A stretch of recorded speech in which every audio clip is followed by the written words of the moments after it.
2015 में मैंने महसूस किया कि कराची के हालात दिन ब दिन ख़राब होते चले जा रहे हैं और कोई देखने वाला नहीं है।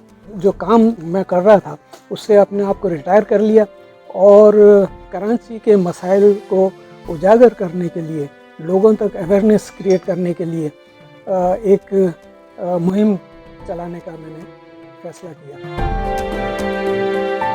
पॉलिटिक्स से मेरा कोई ताल्लुक़ नहीं है, किसी पार्टी से मेरा कोई ताल्लुक़ नहीं है और मैंने अपने आप को as a single person protest करना शुरू किया।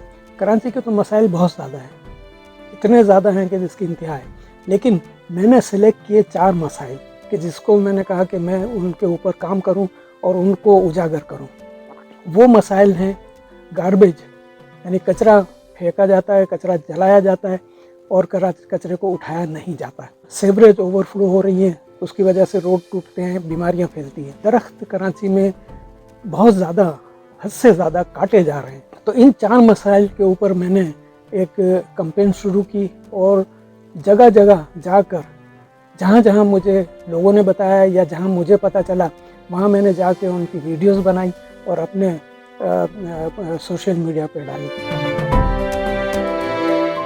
जब मैंने कराची के इतने हालात बुरे होते हुए नज़र आए मुझे, जो 15 में थे उससे कई गुना ज़्यादा आज ख़राब हैं और मुझे ये लग रहा था 15 में भी कराची पूरा तबाह हो जाएगा अगर इसी तरह से हुकूमत चलती रही।